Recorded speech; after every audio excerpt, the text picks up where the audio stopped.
नमस्कार, आदाब, सत श्री अकाल। मैं आपका दोस्त सिद्धार्थ एक बार फिर आपके साथ हाजिर हो गया हूँ आपके लिए गुफ्तगू कार्यक्रम को लेकर 8वें एपिसोड के साथ। जी हाँ, आज के हमारे मेहमान बहुत ख़ास है।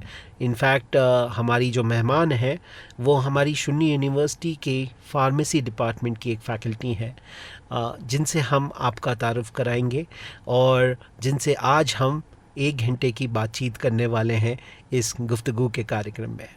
आज हमारे साथ जुड़ रही हैं Sonia ma'am. Sonia pharmacy department में फ़ैकल्टी हैं। वो शुल्नी यूनिवर्सिटी में स्टूडेंट भी रह चुकी हैं। उन्होंने अपनी बैचलर्स और मास्टर्स शुल्नी यूनिवर्सिटी से की है और करंटली वो अपनी डॉक्टरेट की पढ़ाई कर रही हैं। सोनिया बहुत अच्छा रैप भी करती हैं। उनका जो पैशन है वो रैपिंग का है। एंड आज की ये जो बातचीत रहेगी हमारी सोनिया से काफ़ी सारे विषयों पे रहेगी, उनके इंटरेस्ट को लेकर, उनके करियर पाथ को लेकर और साथ ही साथ उनकी लाइफ जर्नी के साथ उनके क्या क्या एक्सपीरियंस रहे हैं उन चीज़ों के साथ हम आपसे बातचीत करेंगे। तो welcome Sonia for joining us and welcome to our show. Thank you so much for inviting me.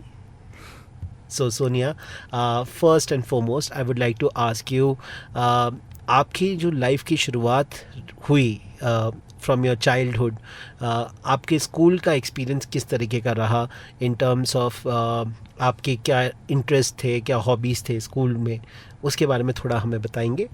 Starting से स्टार्ट करते हैं। मेरी स्कूलिंग हुई है रामपुर बुशहर में, एक छोटा सा शहर है नोगली।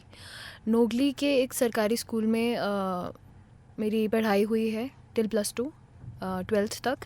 एंड स्कूल में आई वॉज़ अ वेरी, कैसे बोलूँ, एक मतलब घर पे बोला होता है ना, एक good girl. I was like that कि आपको पढ़ना है, इसके अलावा इधर उधर कोई ज़्यादा ध्यान नहीं देना। और मैं वैसी थी, मतलब क्लास में टॉपर थी। और मैं ज़्यादा किसी से बात नहीं करती थी।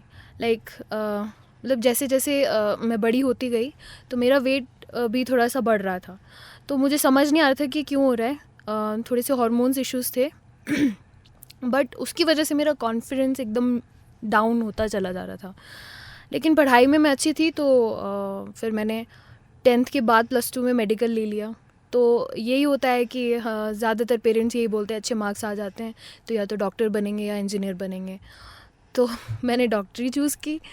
फिर पीएमटी की प्रिपरेशन वगैरह के लिए मैंने ट्राई किया था। देन वो हुआ नहीं। बट मेरी पर्सनालिटी उस टाइम पे ये थी कि मैं एक सहमी सी चुप रहने वाली लड़की थी। एक कोने में बैठ के पढ़ना, ये सारी चीज़ें। बट मैंने थोड़ी बहुत एक्सप्लोर उस टाइम पे भी शुरू किया था। एक्चुअली मुझे वहाँ पे भी मुंबई से there was one director who came there and उन्होंने एक प्ले प्रोड्यूस करा था। तो it was a very nice beautiful छोटा सा प्ले, छोटे से स्कूल में छोटा सा जी। प्ले। तो I was a lead role in that. I don't know how this this happened, was but during your school days? School days, yes. Right.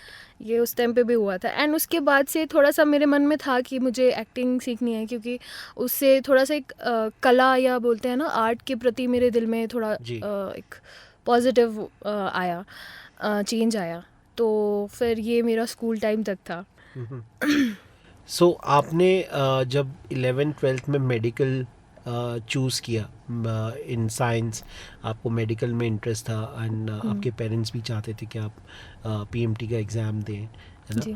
तो आगे चल के आपके इस इंटरेस्ट के साथ क्या हुआ? आई मीन ग्रेजुएशन में आते आते how things changed for you and also alongside that जो आपके लिए ये अपॉर्चुनिटी आई in terms of opportunity in acting और looking for a option of career in theatre in a form, तो ये किस तरह से डेवलप हुआ लेटर आपके स्कूल डेज के बाद?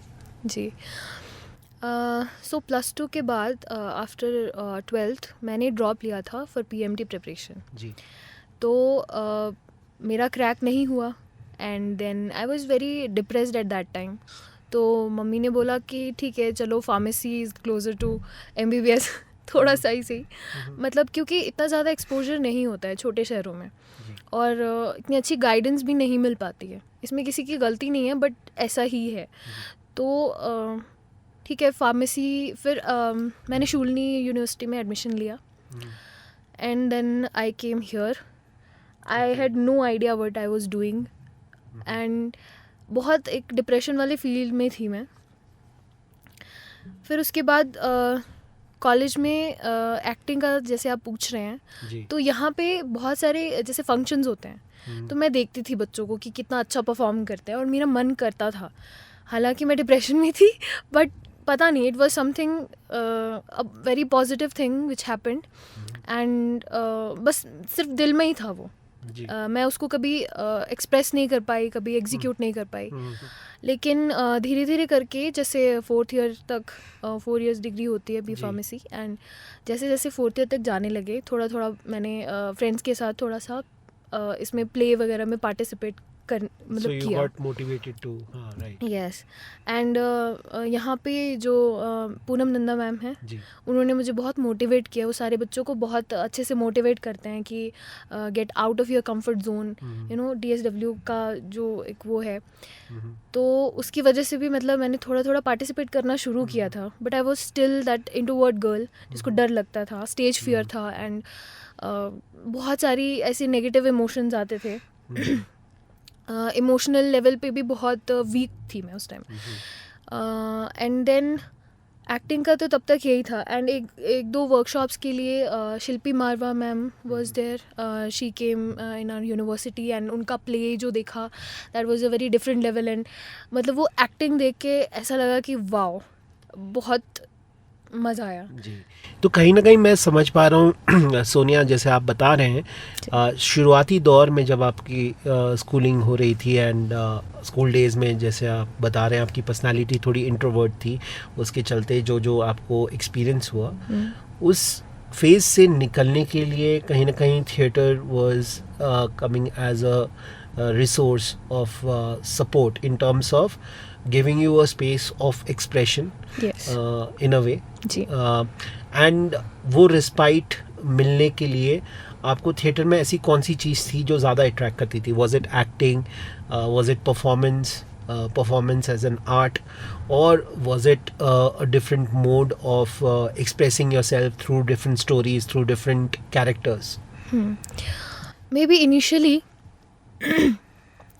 इनिशियली तो मुझे जो चीज़ें देखने में, जो चीज़ें दिखती हैं, मतलब एक्सप्रेस करने में होती हैं, वो चीज़ें मेरे को अट्रैक्ट करती थी कि it is something very good. और क्योंकि हम बचपन से मूवीज़ के बहुत फ़ैन होते हैं, बॉलीवुड चलता है हमारे उसमें, तो उसकी वजह से भी आई गेस स्टार्ट वहाँ से हुआ था।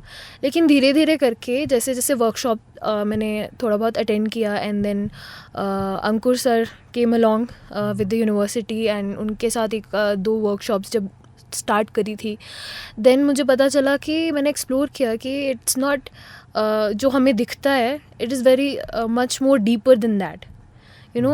एक it's a feeling I get from inside, from my heart, and एक गट फीलिंग आती है, तो it's a very different thing. I can not explain it in words, but it's very much deeper and very beautiful, you know, which makes me like isolate from this whole world, like It helps you to connect with your inner self. Yes, yes, more that's clearly and in a much deeper perspective. yes, right? हाँ जी। Okay, okay, interesting. So अभी तक का जो आपने जितने भी pledge में part लिया है और वर्कशॉप्स में पार्ट लिया है, सबसे बेहतरीन वर्कशॉप आपको कौन सी लगी जिसमें आपको बहुत कुछ सीखने को मिला, और इन terms of your personality also काफ़ी चीज़ें इनोवेट करने को मिली? जी, एक्टिंग की वर्कशॉप में जो मैंने अभी बोला कि अंकुर सर के साथ जो हमने वर्कशॉप करी थी, तो it was about body movement and you know connecting with your own self. एक वो मुझे बहुत अच्छे से याद है, एंड उस वर्कशॉप का एक्सपीरियंस मैं नहीं भूल सकती हूँ कभी। एंड दूसरी चीज़ अलॉन्ग साइड एक्टिंग, मेरी लाइफ में स्पिरिचुअलिटी का इंट्रोडक्शन हुआ था जब मैं सेकेंड सेमेस्टर में थी। शूलिनी यूनिवर्सिटी में यस प्लस कोर्स होता है, youth empowerment skills, art of living का कोर्स। तो वो इंट्रोड्यूस हुआ था मेरी लाइफ में and it was a very very different experience. I have never experienced such inner peace anywhere. So जब वो मैंने थोड़ा थोड़ा स्टार्ट करना शुरू किया, मतलब एक्टिंग भी चल रही थी, मतलब ये these both of things are going simultaneously. Yeah, हाँ. तो they were complementing each other. I could sense that. जब मैं वर्कशॉप में होती थी, I could apply the things which I have learn in the workshop, and workshop में मैं वहाँ की चीज़ें अप्लाई करती थी. तो it was a very... Was it coincidental that workshop, this life art of living workshop also happened simultaneously alongside your theatre workshop, or was it something which was planned or chosen by you in a certain way? Okay, I didn't choose any of this. In a sense that वो चीज़ भी simultaneously हो रही थी, इसलिए आपको participate करने का मौका मिला, या फिर आप कहीं ना कहीं एक लाइफ लेसन लर्न करने के लिए आर्ट ऑफ लिविंग की वर्कशॉप के लिए आप ढूंढ रहे थे, ऐसा कुछ? जी, एक्चुअली मैंने ढूंढा कुछ भी नहीं. ये भगवान की कृपा से मुझे सब कुछ मतलब मिल गया. बल्कि जो आर्ट ऑफ लिविंग की वर्कशॉप थी, मैंने कुछ और समझ के मुझे लगा कि ये सब it was something art and craft, कुछ मुझे ऐसा लगा कि वहाँ पे कुछ होगा. लेकिन जब अटेंड किया तो इट वाज वेरी डिफरेंट. और उसको मैं बोलेंगी कि it was just given. I was there to receive it. Fantastic. So आगे चलते हुए एक हम गाना सुनना चाहेंगे. ऑफ कोर्स आपसे सुनना चाहेंगे आपकी पसंद का कोई गाना जो आप हमारे श्रोताओं को सुना पाएँ. आपको रैप करना पसंद है. हाल फिलहाल में आपने कौन सा रैप लिखा है जो आप हमारे श्रोताओं को सुना पाएँ? ओके. तो ऐसे ही मतलब रात को बैठ के फ्री स्टाइल थोड़ा सा लिख रही थी. फ्री स्टाइल में थोड़ा बीट लगा के यूट्यूब से बीट यूज़ करती हूँ फ़िलहाल. तो उस पर बस वैसे ही लिखा कुछ. तो इट गोज़ लाइक, मैं ज़्यादातर रियलिटी पे लिखती हूँ, जो रियल चीज़ें होती हैं ना. तो इट वाज लाइक, हाँ, हुडी पहन के मुझे रैप नहीं करना, गानों में मुझे अपने ट्रैश नहीं भरना, कोई करते हैं रैप नशा करके, रैप मेरा नशा, मुझे क्रैप नहीं बनना. हाँ, इंडिपेंडेंट मैं, आज़ाद मेरी आत्मा, चलती अपने हिसाब से, किसी से नहीं वास्ता. खाई है ज़िंदगी में ठोकरें बहुत, तभी कोयले से हीरे का तय किया रास्ता. रखे संभाल के लम्हे उधार के, किस्मत का खेल मेरी समझ के बाहर के. कल दोस्ती थी पैसा नहीं पैसा, आज दोस्त थी नहीं, टाइम वेस्ट किया कल आज अपने लिए time he. Spitting the truth, तलवार मेरी कलम, हैविंग द फेथ मेरा धर्म मेरा करम. खुदी से लड़ना खुदी से जीतना, ब्रह्मा ने ये ब्रह्मांड बनाया. एवरीथिंग इज माया, मन का बनाया, मुझ में यूनिवर्स या मैं इसमें समाया. हाँ, let's hear it. Wow, this is amazing. Thank you. The lyrics are also amazing. What you have written are very expressive and very deep in terms of its meaning also, and very relatable, I must say. So, Thank you. आगे चलते हुए हम एक break लेंगे और break के उस पार हम सोनिया जी से बातें जारी रखेंगे. आगे बहुत सारी बातचीत होने वाली हैं सोनिया जी के साथ, उनकी लाइफ के बारे में, आर्ट ऑफ लिविंग के बारे में, उन्होंने क्या क्या एक्सपीरियंस गेन किए आर्ट ऑफ लिविंग के ज़रिए, थिएटर के ज़रिए, और रैप उनकी ज़िंदगी में कैसे आया और रैप के प्रति उनका इंटरेस्ट कैसे बढ़ा, उसके बारे में भी बातचीत. तो जल्दी आते हैं एक ब्रेक के बाद.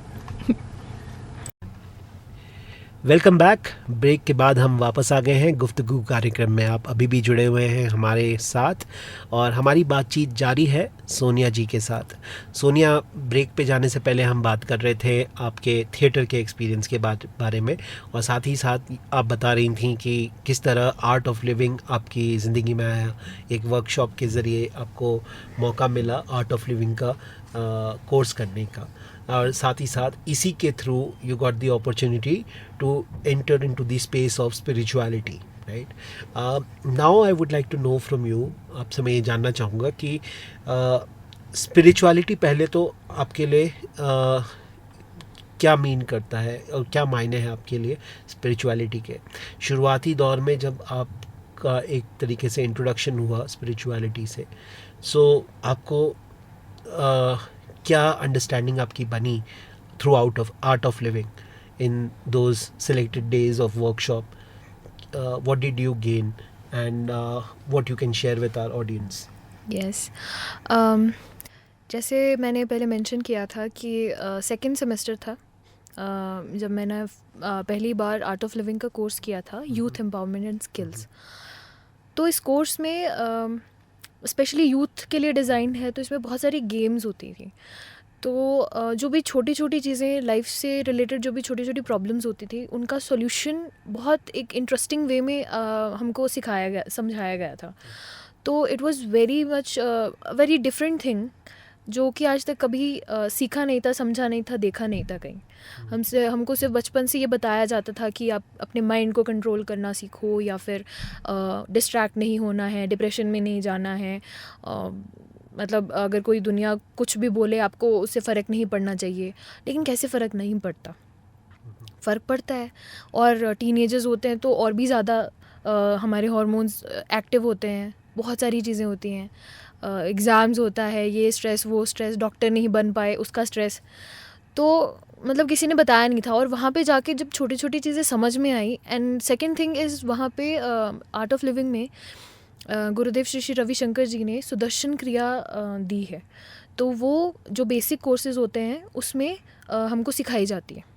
तो it's basically a breathing technique, जिसके थ्रू मतलब फिज़िकल लेवल पे देखो तो बॉडी के टॉक्सिन्स रिलीज़ होते हैं, स्ट्रेस रिलीज़ होता है। एंड माइंड के लेवल पे एक वो पीस मिलता है जो कि हम ढूंढ रहे होते हैं। मतलब हर किसी को ऐसा लगता है कि कुछ ना कुछ मिसिंग है लाइफ में। तो वो चीज़ वहाँ पे मिली मुझे, एक पीस मिला कि इन सारी चीज़ों से जो भी माइंड में चल रही थी कि मैं डॉक्टर नहीं बन पाई, या फिर मैं मोटी हूँ और इंट्रोवर्ट हूँ और मेरे कोई दोस्त नहीं है, तो उससे हट के एक अलग सी दुनिया है जो हम अपने हार्ट में कैरी करते हैं, अपने अंदर कैरी करते हैं। तो वो जो सेल्फ तक जाने के लिए जो रास्ता है, वो बेसिकली सुदर्शन क्रिया ने दिया है। एंड उसकी वजह से मतलब पहले तो समझ में नहीं आता था कि ऐसा क्यों हुआ। फिर उसके बाद जब मैंने उसको रेगुलर प्रैक्टिस किया, आपको होम क्रिया मिलती है, आपको सिर्फ 20 मिनट्स करनी होती है रोज़। तो मैंने वो रोज़ करनी जब शुरू की, तो पहले तो कुछ भी ऐसा मुझे डिफरेंस नहीं लगा। इट वाज जस्ट कि मुझे पसंद था कि योगा से रिलेटेड है तो मैं करती हूँ। देन धीरे धीरे करके 1 साल जब हुआ, 2 साल हुए, एंड साथ में ही मेरी बाकी ये वाली एक्टिंग वाली जर्नी स्टार्ट हुई। एंड मैंने थोड़ा बहुत बातें करना शुरू किया मेरे रूममेट्स के साथ। मतलब 1 साल के बाद मैं उनसे जाके ओपन अप हुई हूँ। तो ये एक बहुत बड़ी बात थी मेरे लिए। एंड मेरे फ्रेंड्स बनने थोड़े बहुत शुरू हुए। आई was not very good at making friends, but धीरे धीरे करके वो चीज़ें भी होने लगी। एंड स्टेज फ्राइट था मेरे को बहुत ज़्यादा, तो वो भी धीरे धीरे करके कम होने लगा। तो मुझे पहले तो समझ में नहीं आया कि क्यों हुआ। I just kept doing Sudarshan क्रिया एवरी डे। एंड उसके बाद मैंने और कोर्सेज भी किए, जिसकी वजह से स्पिरिचुअलिटी का और थोड़ा सा डीपर वर्जन समझ में आने लगा धीरे धीरे करके। सो ये जो आप बार बार बोल रहे हो कि ये आपको नहीं पता चला ये क्यों हुआ, is towards the change that you were seeing in yourself. Yes. You were not able to understand how is it happening all of a sudden. Yes. Which probably later you could gather how this transformation has happened. Yes. In this process, something which is very often spoken about spirituality, बहुत बार कहा जाता है कि many a times when you are dealing with such complexities in terms of mental challenges of dealing with depression, of inner inhibitions जो होते हैं आपके, हर किसी के अपने inhibitions होते हैं अपनी बॉडी को लेकर, अपने पर्सनालिटी को लेकर, काफ़ी सारी चीज़ें होती हैं। तो काफ़ी बार कहा जाता है कि when you are going through any form of therapy or any form of therapeutic relief, you are also able to confront those inhibitions. Confront का मतलब ये नहीं है कि आप एक तरीके से उसको टैकल करने की तरीके ढूंढ रहे हैं, बट आप उसको एक्सेप्ट करने के भी तरीके ढूंढ रहे हैं। You are learning to also accept your inner inhibition, because that is probably considered as the first step towards dealing with it. Yes, So definitely. were you also able to do that in that process is what I wanted to know. Ki when you are talking about this transformation, this phase of transformation, now that you look back and see, do you see that ये जो phase था इस दौरान you were also able to accept the complexities which were not coming clear to you कि ये ऐसा क्यों है, किस वजह से है, और why I have to deal with it. तो were you able to make sense of it in that process? Yes, so firstly starting में मुझे नहीं पता चला कि समथिंग इज़ चेंजिंग, बट अच्छा लगता था इसलिए I use to do it. Then like you said कि एक्सेप्टेंस फर्स्ट स्टेप होता है टुवर्ड्स द चेंज. तो it just happened by itself, मतलब it was it just happened. मतलब आई यूज़ टू थिंक कि अगर मैं मोटी हूँ, ठीक है, और लोग मेरे बारे में मेरा मजाक उड़ा रहे होंगे, मेरे पीठ के पीछे नहीं, मेरे मुंह पे उड़ा रहे होंगे, तो मेरे को बहुत बुरा लगना शुरू हो जाता था. And because of spirituality I came to realise it कि it's not them, it's not about them, it's about me, how I feel or I perceive their reactions. तो जब मैंने ये थोड़ा सा आई डोंट नो, मतलब समझ में आने लगा, बोल सकते हैं, रियलाइज़ करने लगी मैं, तो मुझे लगा कि ये एक्चुअल में, क्योंकि मुझे खुद मैं ऐसी पसंद नहीं थी कि मैं मोटी हूँ, मुझे खुद पे गुस्सा आता था. मैं बहुत कोशिश करती थी, जिम वगैरह स्टार्ट किया था, रनिंग ये वो, सो कराटे करती थी, but karate is a very different वाला, कि वो मुझे पसंद था इसलिए मैं करती थी. एंड शायद कहीं ना कहीं ये भी था कि मैं पतली हो जाऊंगी, लेकिन मैं खुद को एक्सेप्ट नहीं कर रही थी उस टाइम पे. एंड जब मैंने फिर धीरे धीरे खुद को एक्सेप्ट किया, ये चीज़ समझ में आई, life totally changed for me. You know, ज़िंदगी को देखने का नज़रिया बदल गया. मुझे किसी से कोई फ़र्क नहीं पड़ता था कि कोई क्या बोल रहा है, ठीक है. पहली बात तो कि मेरे माइंड में ऐसी चीज़ें आती नहीं थी कि कोई मेरे बारे में कुछ गलत बोल रहा है. फिर दूसरी चीज़ ये है कि अगर कोई बोल भी रहा है तो आई यूज़ टू लाइक, ठीक है ना, तो क्या हो गया, इट डजेंट मैटर, मैं खुद को एक्सेप्ट करती हूँ, मैं खुद को पसंद करती हूँ, तो उससे क्या फ़र्क पड़ता है कि कोई मुझे नहीं करता है. It's like I am not hurting anyone, so क्या है, कोई फ़र्क नहीं पड़ता. Yes, of course. Ji. Makes sense. In fact, when I was listening to your entire experience from last couple of minutes, I've been getting this feeling that your life journey is so relatable to me, because I have also gone through that phase of being an introvert, and now the kind of person people see of me is not the same person who I was if you would have met me in my childhood or in my teenage, or if you meet my friends from teenage, they would tell you that the person you see in front of you is not the same person. He used to be very introvert. He was very much cautious about his body, the way he used to look, in terms of, I was a very thin child, and my body figure was such that my head was big and my body was small. So of course, children, like they are in schools, they make fun of me and my appearance, and that made me more conscious, like you're talking about. Yes. It is not how we feel about ourselves, but it is when we get to hear from others, we get more conscious about ourselves. It's Yes. not something which has come within us through our own consciousness, but it has come through in the process of seeking validation from outside world. Correct. But later, when we start realizing that importance of leading a life is not through seeking validation from outside, but seeking validation from inside, from what you feel and how you feel about yourself. Yes. So somewhere very much relatable to your story. Further, अभी आगे अगर हम चलें, तो आपने जो rap में आपका जो इंटरेस्ट आया, वो किस तरह से आया? जब आप थिएटर कर रही थी, स्पिरिचुअलिटी की तरफ आपकी जर्नी बढ़ रही थी, तो रैप कैसे आया? रैप बस आ गया. वो इस तरह से हुआ कि ये जर्नी जैसे चल रही थी, तो मैं बैचलर्स के फाइनल में थी, एंड देन मैं थोड़ा बहुत लिखती थी, मुझे अच्छा लगता था थोड़ा सा पोइट्री करना या शायरी लिखना। एंड वो जो प्रोसेस था लिखने वाला, वो थोड़ा सा इस तरह से भी था कि I use to write in a diary, like क्योंकि उस टाइम पे ज़्यादा फ्रेंड्स नहीं होते थे, एंड कभी कभी ये भी होता था कि अगर मैं बोलूँगी तो किसी को समझ में नहीं आएगा। So I use to write down all my thoughts. तो उससे थोड़ा सा I don't know, it just happened कि थोड़ा सा राइमिंग कर दिया या थोड़ा सा पोइट्री लिख दिया, थोड़ा डीप थॉट आ गया तो वो लिख दिया। तो ये आप कॉलेज के टाइम हाँ से कर रहे हाँ, थे? ये थोड़ा सा पहले से चल रहा था। ओके। तो उसके बाद ये सारी चीज़ें जब हुई, देन मैं ओपन अप हुई, मैंने एक्सेप्ट किया खुद को, और बहुत सारी और चीज़ें समझ में आई। देन बैचलर्स के बाद मेरी मास्टर्स भी शूलिनी यूनिवर्सिटी से ही है। तो जब मैंने मास्टर्स में एंटर किया, उसके बाद समथिंग हैपन, लाइक मतलब ये प्रोसेस तो देखो पूरे बैचलर्स में चल रहा था, okay. I know of that. Phase of transformation, right? And then जब मास्टर्स में आई, हाँ। People could also see this. This change, okay. Yes, okay, so it कोई वॉज बात वेरी नहीं, मच ओके, लाइक कंटिन्यू। हाँ, people could also see the change in मी।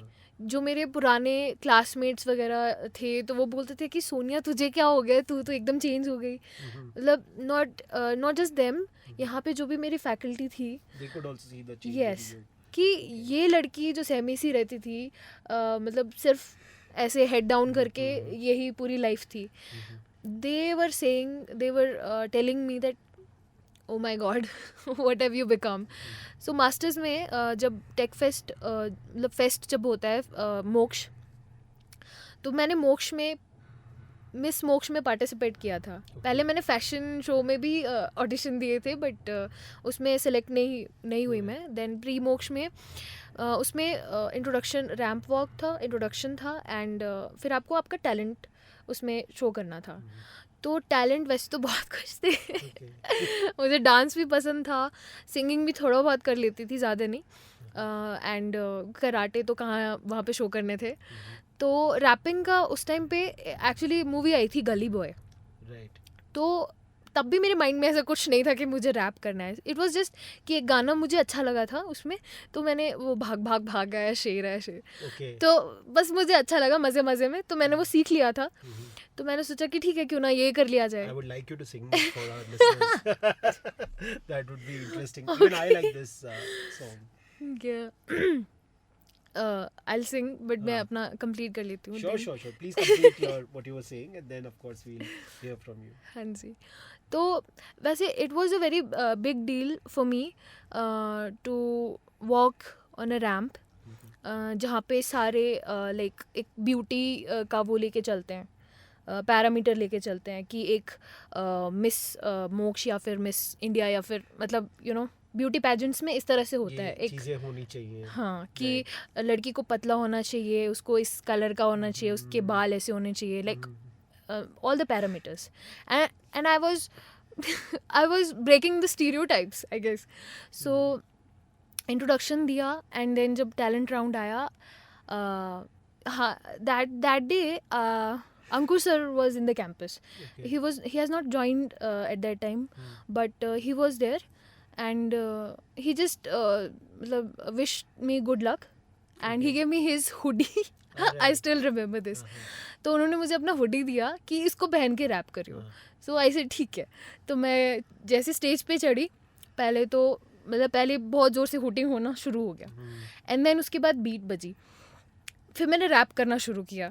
अब technicality पे बोले तो मैंने रैप बहुत गंदा किया था। इट्स जस्ट मुझे वो आता था और मैंने जस्ट मतलब फ्रीली पूरे दिल से गाया। Yeah, with all your energy, हाँ. you could just voice to Yes. it and do it, right? और मैंने गा दिया, Okay. and people were singing with me, and it Okay. was a very different level of experience for me. And then Nanda ma'am and Pradeep Mazumdar sir was there to judge the show. Right. And they were like जब मैं नीचे उतरी, Pradeep sir came to me and like he was like, oh wow, you did such a great job. And Poonam ma'am was also like कि मतलब मुझे नहीं पता था कि तेरे अंदर इतना टैलेंट है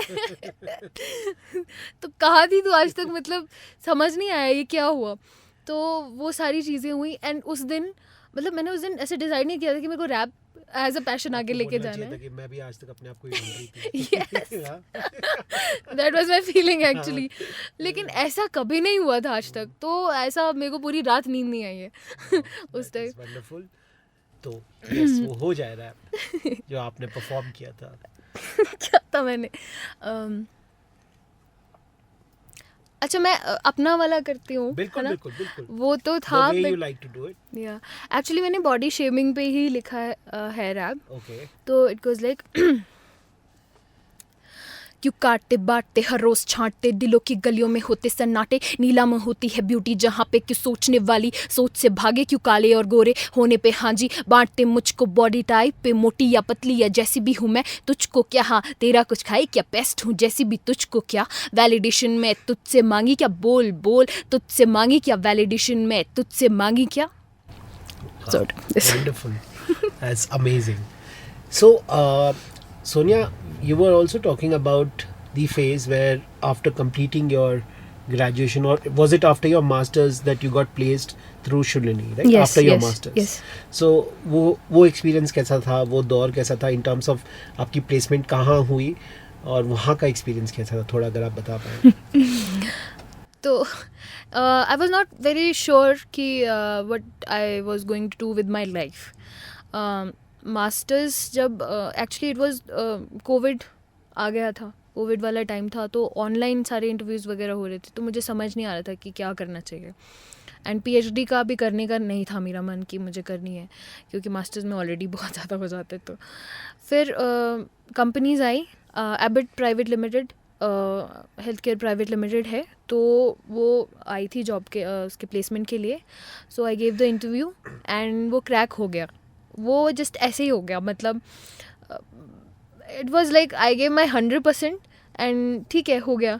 तो फिर उसके बाद जब मैं गई, so pharma sector is a very like जैसे कॉर्पोरेट में होता है उससे थोड़ा अलग होता है. मतलब I got placed in production in the plant. It was in Baddi. तो प्लांट के अंदर जब आप जाते हैं तो पूरा आपको गाउनिंग वगैरह करके जाना होता है. लाइक बाहर की लाइफ से एकदम कट ऑफ. बिल्कुल ऐसा लगता था कि वो दुनिया कुछ और ही है, किसी ऐसे बॉक्स में जी रहे हैं. मतलब कुछ लोगों का पैशन होता है, मैं उसके लिए वो नहीं कर रही हूँ. हाँ, but it was my thing कि मेरे को क्रिएटिविटी और ये आर्ट से बहुत ज़्यादा कनेक्ट करती हूँ. और वहाँ पे जाके वो सारी चीज़ें छिन सी गई थी मुझसे. It was like a very very tough period for me. तो उसमें मतलब हफ्ते में 6 दिन जॉब पे एंड ऑलमोस्ट 12 घंटे हो जाते थे, क्योंकि चंडीगढ़ से बद्दी अप डाउन करना होता था. Yes, so it was a very hectic job and I was trying my best, but that inner self was calling me that it is not for you. तो मुझे ऐसा लग रहा था कि something has died inside of me. So वो एक बहुत ऐसे वाला phase था.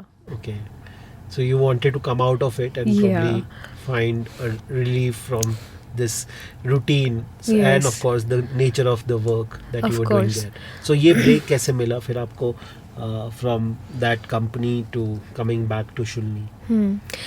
So while I was in the company, मतलब इतने सारे hectic schedule होने के बाद भी I used to practice karate. मैंने थोड़ा सा MMA वहाँ पे ज्वाइन किया था, तो वो सीखा था. वहाँ पे as in चंडीगढ़ में? हाँ जी, okay. चंडीगढ़ में. While you were working in Baddi? Yes, I used to reach at 7 PM. 7 से 8 to 8:30, almost 9 हो जाते थे. तो कराटे प्रैक्टिस चलती थी. This was after you come back from office, you used to go for karate classes. My God. It was crazy and hats off to you. How do you do that? I don't know मैंने कैसे किया. मैंने भी किया है बॉम्बे में. मैं थाने to Panvel travel करता था. अगर मैं अपने लिसनर्स को बताऊं तो when I was working in my previous university, Amity Mumbai, so वहाँ पर मैं जब जॉब कर रहा था तो I used to wake up at 5:30, leave my home at 6:30. You know, log in by 9:15 in university, and when I used to come back it used to be almost 8. So मतलब मैं early morning निकलता था जब सन was rising and जब sunset हो चुका होता था तब मैं वापस आता था. उसके बाद मेरे पास कोई एनर्जी नहीं बचती थी. My God. Yes, coming back to your karate classes. Because it was very much fun there. मतलब कराटे भी बहुत ज़्यादा दिल के बहुत करीब रही है मेरे. और वो भी शूलिनी यूनिवर्सिटी से ही शुरू हुई है. यहाँ पे भी क्लासेस होती थी पहले. बैचलर्स में थोड़ा थोड़ा स्टार्ट कर लिया था मैंने. अच्छा. तो वहाँ पे ये भी था. एंड साथ में हाँ मेरी रैपिंग की प्रैक्टिस फुल मतलब उसमें वहाँ पे भी चल रही थी मेरी. तो मैं रात को I use to write and karate. फिर दिन में पूरा ये चलता था. तो बहुत ज़्यादा ऐसे बहुत एग्जॉस्शन हो गया था. ओके. तो कराटे आपने कौन से लेवल तक किया है? Level I have green belt right now but just you are still continuing. yes. Oh, wow.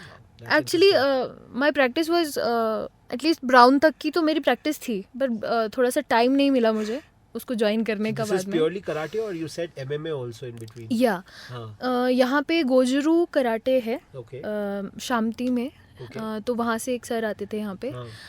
He use to teach us karate. And Chandigarh में और तो कोई था नहीं मतलब सराउंडिंग में. तो it was MMA class there. And it was also very much interesting क्योंकि वो थोड़ी अलग है. उसमें सारी मिक्स होती है ताइक्वांडो Correct. एंड ये सारी चीज़ें. तो वो अलग लेवल था उसका. एंड बहुत मज़ा आता था उसमें भी. Okay. बट फिर जैसे वहाँ से मैंने छोड़ दिया था तो हाँ. वो भी छोड़ना पड़ा. Oh, So, okay. तो मेरे को इस चीज़ से बहुत शिकायत थी वहाँ पे खुद से कि मतलब लाइफ से कि मेरे को टाइम नहीं मिल रहा है वो करने का जो मैं एक्चुअल में करना चाहती हूँ. एंड कंपनी में I use to feel very useless. Although I was doing everything but अंदर से वो फीलिंग बहुत ख़त्म हो चुकी थी. Okay. फिर मैंने रिज़ाइन दे दिया एक दिन. Right. Wonderful. Finally. मैंने ज़्यादा सोचा नहीं मैंने दे दिया बस. एंड देन तब तक मेरे पास जॉब का कुछ था नहीं कि क्या करना है क्या नहीं. देन मेरे जो यहाँ पे मेंटर थे मास्टर्स में दीपक कुमार सर. तो उनका कॉल आया कि what are you doing like आजकल. मतलब मैंने कहा सर इस तरह से मैंने जॉब रिज़ाइन दे दिया. तो ये अच्छी अपॉर्चुनिटी है फिर तुम आ जाओ यहाँ पे वैकेंसी है. तो इंटरव्यू होगा आपका तो आ जाओ. फिर मैंने इंटरव्यू दिया एंड देन मैं यहाँ पे आ गई फिर से. That is wonderful. Yeah. So this was in which year? कौन से year? 2022. 2022. Yes, Okay. 4th August 2022 मैं joining. Oh, that is wonderful. Ji. So, how was this phase of, earlier you were a student here in Shulini University, now you've come back as a faculty. So, what kind of change do you see in the environment? Has anything changed for you in terms of perspective of people who were teaching you earlier now are your colleagues, right? And also from the way in which you were looking at the environment of the university, has that also changed, or is there anything which has been different? Yeah, it was actually totally different. It was reversed. I was a student here जब मैं पहले थी and अब मैं as a teacher. तो बिल्कुल एकदम role reverse हो गया. एंड जो कलीग्स जो मेरे टीचर थे उनको मैं अब पर्सनली जानती हूँ. तो एक बहुत ही बड़ा शिफ्ट था. मतलब एक तो जब मैं स्टूडेंट से एक वर्किंग प्रोफेशनल बनी, एक वो वाला शिफ्ट था जब मैंने कंपनी में जॉब किया. और दूसरा ये वाला शिफ्ट था. तो ये एक अच्छा शिफ्ट बोलूँगी. मतलब it's a different shift.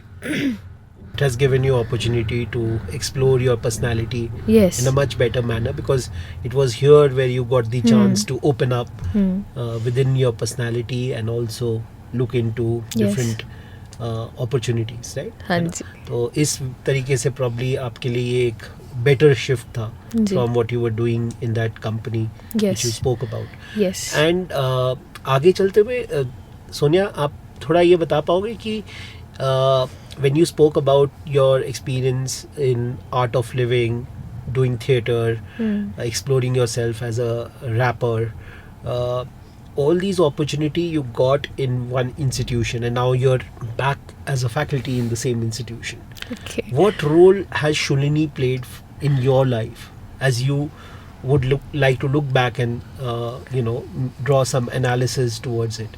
I'm not saying कि आप 2-3 शब्द तारीफ के बोलें, but मतलब in general आप अगर थोड़ा बहुत बता पाओ कि एक इंस्टीट्यूशन का क्या रोल होता है किसी की पर्सनालिटी को शेप करने में. तो मेरा शूली यूनिवर्सिटी के साथ रिश्ता थोड़ा इससे भी पुराना है. बैचलर से 2 साल पीछे चले जाते हैं. 2011 में इंस्पायर कैंप यहाँ पे आई थिंक अभी भी चलते हैं. Right. तो मैं अपने स्कूल से आई थी. Inspire? No, No, that is it was VINSPAR, just- that is different. हाँ, Okay. That was different. But उस टाइम पे इंस्पायर कैंप करके था. तो जब मैं 10th मैंने पास किया था तो I was topper in my class. तो हम 2 लड़कियां थी, हमको चांस मिला था यहाँ पे आने का. तो हम यहाँ आए थे जब, तो यहाँ पे जो पीके खोसला सर है, तो उन्होंने उनसे हमें एक बुक जो वो देते हैं, ऑटोबायोग्राफी ऑफ योगी, तो वो उन्होंने हमें गिफ्ट दी थी Okay. उसमें. तो 2011 से मतलब मैंने कभी सोचा नहीं था कि मैं शूली यूनिवर्सिटी में कभी पढ़ाई करूँगी, लेकिन वो बुक मेरे साथ में थी हमेशा. तो ये मेरे ऐसे शेल्फ पे पड़ी रहती थी. फिर जब मैं आई हूँ यहाँ पे, तभी भी मतलब मैंने पढ़ी नहीं थी. फिर जब आर्ट ऑफ लिविंग के बाद एक्चुअली वो मैंने मास्टर्स में पढ़ी है. Okay. तो शूली यूनिवर्सिटी का एक जो लाइब्रेरी के टॉप फ्लोर पे जो मेडिटेशन वाला थोड़ा सा है जोन है, जहाँ पे परमहंस योगानंद जी की प्रतिमा है Okay. जो है. तो जब वो बना था स्टार्टिंग में, आई वॉज देयर. तब शायद कोविड स्टार्ट हो गया था एंड मेरी मास्टर्स भी उस टाइम पे चल रही थी. तो मैं लाइब्रेरी में ज़्यादातर टाइम होती थी and I use to sit there, meditate, and I use to read his book, Okay. The autobiography of a yogi. तो वहाँ पे मैं एक इंसिडेंट शेयर करना चाहती हूँ. बिल्कुल, please. I was in a chapter जहाँ पे वो अपने गुरु से मिलते हैं. करेक्ट. तो I was very emotional at that time. तो मैं वहाँ पे कोने में बैठी थी, मैं पढ़ रही थी. तो I think I was crying a little bit. तो उसी टाइम पे वहाँ पे उनकी प्रतिमा, मतलब उनकी जो वो है, उसको लेके आए थे. एंड उसी मोमेंट पे I was just reading that line only, and वो आए, वो लेके आए, and it was very alive. Like आपने देखा है ना वो कितना सजीव लगता है उनकी मूर्ति जो है. बिल्कुल बिल्कुल. और जब वो आए ना, तो मतलब आई डोंट नो इसके पीछे कौन सी ऐसी स्पिरिचुअल पावर है, कुछ तो है. बिल्कुल. I felt it very strongly. बाकी वहाँ पे कोई स्टूडेंट नहीं था, बस डिग्निटरीज आए, वो थोड़ा सा मेडिटेट किया उन्होंने, and then they left, and I was crying the whole time वहाँ पे कोने में बैठ के. एंड मुझे समझ नहीं आ रहा था कि what is happening. So I must say कि स्पिरिचुअलिटी इज़, मतलब जो लोग बोलते हैं या सुनते हैं ना, उससे कहीं ज़्यादा बढ़ के इट्स टू वास्ट. एंड ये चीज़ मैं अपने स्टूडेंट्स को भी बोलती हूँ कि अगर जो चीज़ें आपको दिख रही है ना, आप लोग पढ़ रहे हो, ये कर रहे हो, मतलब आपका बिहेवियर है, ये सारी चीज़ें हैं, इट्स ओके. लेकिन आप अपनी मेंटल हेल्थ के बारे में जब सोचते हो, that's a very different world. And वही चीज़, वही वर्ल्ड आपके साथ जो यहाँ पे हो रहा होता है दुनिया में, उसको कंट्रोल करता है.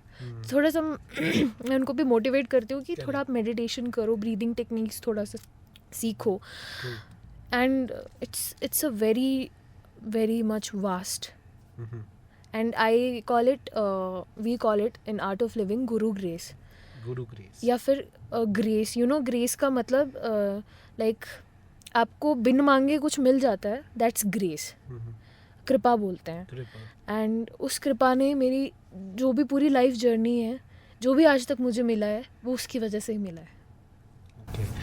So, like they say that there is a time when you find your guru. Yeah. And have you come in that phase where you have found your guru? Yes. Gurudev Shri Ravishankar ji Okay. Art of living वाले हैं, तो मतलब वही मेरे गुरु रहे हैं. लेकिन परमहंस योगानंद जी के साथ जो मेरा कनेक्शन है, that is the same connection actually. I don't no, मतलब ये बोलते हैं कि गुरु इज़ नॉट अ पर्सन और अ ह्यूमन और अ बॉडी, इट्स द तत्व, गुरु तत्व. And I can find it everywhere Their if you look presence at is it. everywhere. Yes. Right. Right. And it has helped you in your journey of spirituality, I guess. Yes very much. Wonderful. So आगे चलते हुए एक और आपकी मधुर आवाज में एक rap हो जाए जो आपका फेवरेट कोई लिखा हुआ आपका खुद का हो या किसी और का जो आप सुना पाए.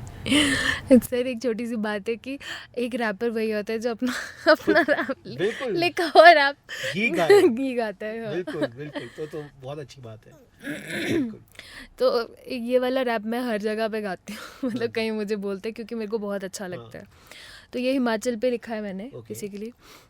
तो इट गोज़ लाइक पहाड़ी है दिल, पहाड़ी है स्वैग, साथ मिलके बोलो भोले बाबा की जय. अपना हिमाचल ऐसा ना कोई इसके जैसा, देवभूमि कहलाए बसते हैं देवता. बर्फ से ढके हुए हुसन पहाड़ों का, बगीचे में भी लगा है सेब सीजन का. पहाड़ी दी बोला रोड़ू जाना अम्मी है शिल्पा वी शिमले आड़ी, नाटी सिर मोरे आड़ी, नच दी लगी बे कुल्लू मनाड़ी, जच दी बड़ी बे टोपी बशहरी. Our culture is rich, I'm proud Pahari. और क्या मांगू रब से इतनी सुंदर जगह दी. रैपिंग दिस वर्स से representing Himachal, grateful for everything, celebrating festival. Mandi की शिवरात्रि, कुल्लू का दशहरा, भीमा काली सराहन, रामपुर का लवी मेला. बोला भाई जी मारे नाचना लानी या नाटी, गेड़िया विशमलरी गलानी चंबे आड़ी. पहाड़ी है दिल, पहाड़ी है स्वैग, साथ मिलके बोलो भोले बाबा की जय. This is wonderful, amazing. Thank you. बहुत ही अच्छी आवाज़ और बहुत ही अच्छे लिरिक्स एक बार फिर. और आगे बातचीत को बढ़ाते हुए सोनिया, हम आखिरी पड़ाव की ओर आ चुके हैं इस कार्यक्रम के, इस एपिसोड के. मैं जानना चाहूँगा कि अभी तक हमने जितनी सारी बातचीत की आपकी लाइफ जर्नी के बारे में, आपके शुल्नी के एक्सपीरियंस के बारे में as a student and as a faculty now, your passion for rap and also theater and art of living, spirituality, everything, bringing all of this together, if few lessons, life lessons you can share with our students, which probably can help them and also our listeners who are listening to us outside Shulni, probably it can be helpful for them in different ways, because I strongly believe in one thing, conversations when heard or when done in a very wide perspective, and that's also one of the motto behind me doing this interaction with our different guests, or जितने भी हमने अभी तक बातचीत की है, कि कहीं ना कहीं किसके साथ कौन सी बात कनेक्ट हो और किस तरह से उसे हेल्प करे चीज़ों को डील करने के लिए, ये पॉसिबल है. सो आपके लिए ये कौन से लाइफ लेसन्स होंगे जो आप शेयर कर पाए? ओके. तो बहुत सारे लाइफ लेसन्स जो मैंने समझे हैं, लाइफ में इम्प्लीमेंट किए हैं, जो मेरे दिल के बहुत क्लोज है वो है कि never give up, never ever give up. क्योंकि यू नेवर नो कि इस मतलब ये दुनिया बहुत ज़्यादा अनसर्टेन होती है, लाइफ बहुत ज़्यादा अनसर्टेन होती है. यू डोंट नो कि क्या होने वाला है नेक्स्ट सेकेंड. सो हम माइंड में बहुत सारे कंसेप्ट्स लेके चलते हैं कि ऐसा करने से ऐसा होगा और ऐसा होता आ रहा है ना. तो उस हिसाब से हम बहुत सारे कंसेप्ट्स लेके चलते हैं. लेकिन अगर आपका दिल साफ़ है और आप पूरे जी जान से किसी काम में लगे हुए हो, तो रिज़ल्ट कभी भी नेगेटिव नहीं आ सकता, या आपके ऐसा नहीं होगा कि आपके पक्ष में नहीं आएगा. It always will be in your side. एक तो ये वाली चीज़ होती है. और क्या बोलूँगी मैं, मतलब एक चीज़ मैंने ये सीखी है कि स्पिरिचुअलिटी से रिलेटेड है कि जो मैंने अभी कहा था कि सटल एंड ग्रॉस वर्ड की बात है. जो हम देखते हैं वो ग्रॉस वर्ड है and subtle word is something deeper inside. तो हम बहुत बार उस चीज़ों में फंस जाते हैं जिसको माया जाल बोलते हैं. जो हम देखते हैं मटेरियलिस्टिक चीज़ों में फंस जाते हैं. ठीक है, वो चीज़ भी अच्छी है कि अगर हमें ये कुछ चीज़ अचीव करनी है, दैट्स ऑल्सो गुड. वो मोटिवेशन होना चाहिए अंदर, तभी तो हम ग्रो कर सकते हैं लाइफ में. लेकिन उसके साथ साथ एक सेंस ऑफ सेल्फ भी होना चाहिए, that you are connecting with yourself, क्योंकि that is the only true. जो ट्रूथ बोलते हैं ना, Okay. That's the only thing which is real.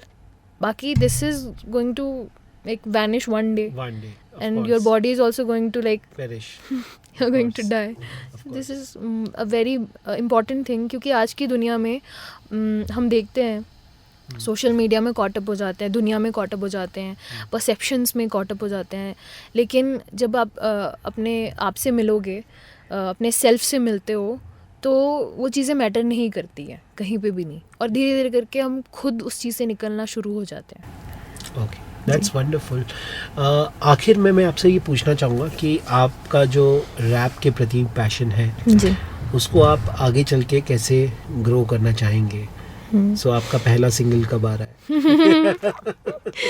Coming very soon. अच्छा, उससे पहले मैं एक पर्सन का नाम लेना चाहती हूँ. पूनम नंदा मैम. उन्होंने मेरे को हर लाइफ के हर पार्ट पे सपोर्ट किया है, as a mother, as a mentor, as a teacher. And मेरे को जो रैपिंग की जो मतलब अंदर से एक मोटिवेशन मिली है ना, वो तो चलो एक दिल से आती है, गट फीलिंग वो तो है ही, लेकिन बाहर से जो मोस्ट ऑफ द सपोर्ट मुझे मिला है वो नंदा मैम से मिला है, and some of my friends. तो Nanda ma'am use to like अच्छा तू रैप करती है, तो लिखती है, so she use to give me the like the topics कि अभी ये वाला है, इस वाले कॉन्सेप्ट पे लिखना है, कैन सर्वाइव पे लिखना, उस पर कैंसर पे भी मैंने लिखा था, वो लिखना है. देन युवराज सिंह पे भी एक लिखा था जो कि मुझे भी याद नहीं, बट हाँ, मतलब उन्होंने मुझे ये दिया था. Actually wonderful. In fact, she was giving you a platform Yes. and opportunity in Yes. different forms ji. to explore and present your talent. Yes. In a way, for yourself also to experiment with certain things. Ji. That's an interesting thing. Yeah, that was actually sometimes I used to like, मेरा मन नहीं है पर ma'am ने बोला है तो करना पड़ेगा. एंड जब मैंने बाद में फिर पीछे मुड़ के देखा है ना लाइफ में, वो चीज़ ने मेरा बैरियर ब्रेक किया है, At least, yes, और of एक course. नेक्स्ट लेवल पे लेके गई है मेरी Yes, परफॉर्मेंस को. Yes. तो मैम ने बहुत क्रूशल रोल उसमें निभाया So, है. she has given you a ring to practice Yes, yes. before you go Yeah. for your final performance on the stage. Yes. That's great. Wonderful. So thank you so much, Sonia, for sharing so much about your life journey and with so much of honesty, sincerity, and I would say this has been one of my most deep conversation with someone in this format of discussion. In last 7 episodes that the guests that we have interacted with have come from different fields. You are also from a different field altogether. Ji. And जो उन्होंने अपने experiences share किए हैं वो भी equally बहुत important है, interesting रहे हैं. बट जितनी डीप आज हमारी कन्वर्सेशन हुई है और जितनी ऑनेस्टी के साथ आपने अपनी चीज़ों को हमारे श्रोताओं के साथ रखा, अपनी लाइफ की जर्नी को, इतना मैंने अभी तक एक्सपीरियंस नहीं किया था. सो thank you so much for it. And I Thank you, hope sir. आपको भी हमारे साथ बातचीत करके अच्छा लगा. जी, और बहुत. आगे हम इस बातचीत को ज़रूर अगले एपिसोड में फिर से एक बार जारी रखेंगे, है ना? जी sir. Thank you so much. Thank you sir. तो मेरे प्यारे श्रोताओं, मैं ये आशा करता हूँ कि आपको आज की बातचीत बहुत ही पसंद आई होगी, गुफ्तगू की सोनिया जी के साथ. सोनिया जी जाते जाते कुछ और भी आपके साथ शेयर करना चाहती हैं, तो सोनिया आप कुछ बता रहे थे. जी. तो अभी रिसेंटली हिमालयंस गॉट टैलेंट एक रियलिटी शो हिमाचल में हुआ था, तो I was the winner in rapping there, and I got an opportunity to record my own songs, own raps, and वो जल्दी ही आने वाले हैं. 3-4 सॉन्ग्स की रिकॉर्डिंग्स हो चुकी हैं, एंड वीडियो शूट ऑलमोस्ट 2 का डन है और 1 का हो जाएगा, तो So वो ये जल्दी यूट्यूब पे आएगा. हाँ जी. एक्चुअली धंगवाल प्रोडक्शन की Okay. तरफ से था, Okay. तो यूट्यूब पे आएगा, डिफरेंट चैनल्स पे आएगा. Wonderful. So, Wonderful. yeah, Looking it's- forward to it. In fact, हाँ. Yes, it's their production, and they like नए जो आर्टिस्ट होते हैं उनको चांस देते हैं. वंडरफुल. सो श्रोताओं, आपको ये गाना ज़रूर सुनना है जब कभी भी ये रिलीज़ होने वाला है बहुत जल्द, जैसा सोनिया बता रही हैं. ये आने वाला है और जैसे ही आएगा तो हम ज़रूर प्लग इन करेंगे इनके ये सारे रैप के सॉन्ग्स जो अभी आ रहे हैं और रिलीज़ होने वाले हैं. So thank you so much our beloved listeners for sticking on till this point of our episode, and with the promise that we will be coming up with the new episode very soon. गुफ्तगू के अगले episode पे आपसे फिर से मुलाकात होगी और एक इंटरेस्टिंग से मेहमान के साथ हम आपके साथ फिर से जुड़ेंगे, और अगले वाले जो मेहमान हैं वो आपको और भी ज़्यादा गहरी बातचीत की तरफ ले जाने वाले हैं, बिकॉज़ हो सकता है वो शायद कुछ मैथ्स और लॉजिकल रीजनिंग की बातें करें, लॉजिक, रीज़न, अजम्पशंस, मैथमेटिक्स, उनसे रिलेटेड चीज़ों को डिस्कस करें. Thank you so much.